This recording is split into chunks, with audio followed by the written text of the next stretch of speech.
Did you just buy a new Monstera Adansonii? Wondering what to do with your Monstera? Do you need to repot your new Monstera Adansonii immediately? Should you water your Monstera right away? What is the best placement for your Monstera? In this video, I'll show you everything you need to do with your new Monstera Adansonii. Number 1. You need to water your new Monstera Adansonii. Don't assume that your new Monstera needs to be watered right away. The best way to tell when it's time to water your Monstera is by sticking a finger into the soil 1 inch deep.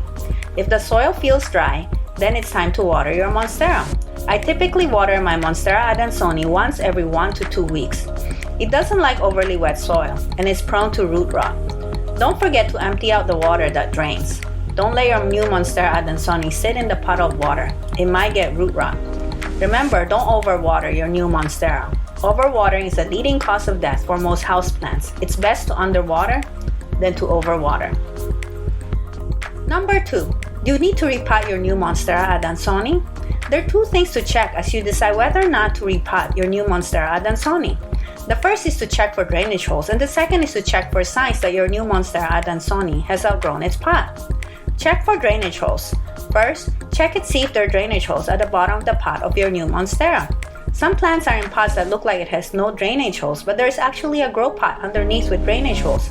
Take a closer look. Is there a grow pot underneath with drainage holes? If there are no drainage holes, then you need to repot. Check for signs that your Monstera Adansonii has outgrown its current pot. Check to see if your plant is outgrowing its pot. If you see the roots coming out of the drainage holes, this is a sign that your Monstera Adansonii has outgrown its current pot. You should repot soon. But no, it's not urgent. You can let your Monstera Adansonii acclimate to its new home first before repotting.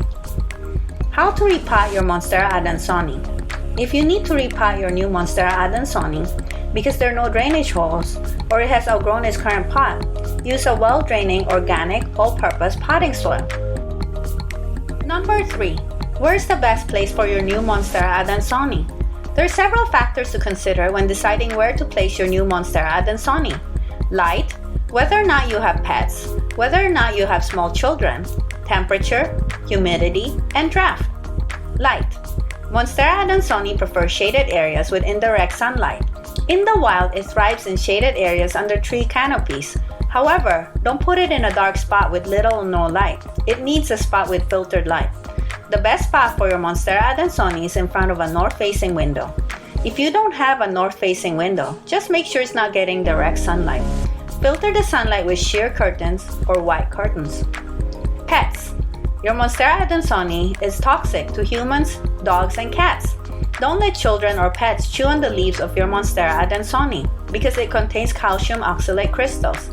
The crystals can cause vomiting and difficulty breathing. Keep it away from pets and children. Temperature. You should also consider the temperature of your interior space. Your Monstera Adansonii likes a daytime temperature of 70 to 80 degrees Fahrenheit and a nighttime temperature of 60 to 70 degrees Fahrenheit. Humidity. You should mist your Monstera Adansonii occasionally. If your home is dry, turn on the humidifier. I have my Monstera Adansonii next to my fish tank, which helps with keeping the air humid. Draft. You should also make sure your Monstera Adansonii is positioned away from heating and air conditioning vents. Quarantine. Don't be too quick in introducing your new Monstera Adansonii to your existing houseplants. It's a good idea to quarantine your new Monstera Adansonii and keep it away from your existing plants. This is to make sure the new Monstera is not bringing in pests and diseases to your old plants. Observe your new Monstera Adansonii for signs of diseases. Monstera Adansonii are generally not susceptible to diseases and are pretty resilient. However, some problems that may affect Monstera Adansonii are mealybugs. You can treat it with horticultural oil. Check out my video on how to make horticultural oil with baby shampoo. Number 4. Wipe down the leaves of your Monstera Adansonii. Your new Monstera Adansonii might have fertilizer residue, dust, and dirt on its leaves, so it's a good idea to wipe the leaves of your new Monstera Adansonii. Wiping the leaves of your new Monstera will help improve its photosynthesis. Get a damp cloth and wipe down the leaves. I like to use microfiber cloth, but you can use any type of cloth as long as it's clean. A damp paper towel will also work. Don't use leaf shine to wipe your Monstera Adansonii. The chemicals will clog up the leaves. Number 5. you need to fertilize your new Monstera Adansonii.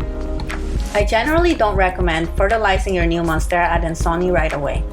You don't want to over-fertilize your Monstera Adansonii since you don't know if it was just fertilized by the grower.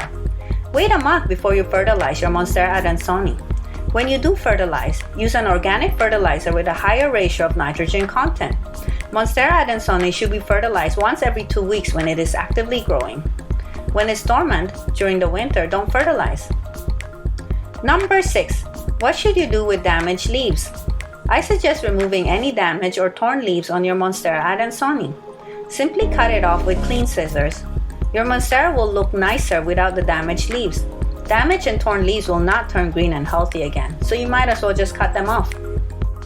You need to observe your Monstera Adansonii in the next few weeks to see if your Monstera is happy.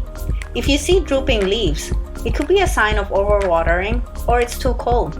Cut back on watering and check the temperature to see if that is the problem. Please like and subscribe for more houseplant videos like this. Thanks for watching!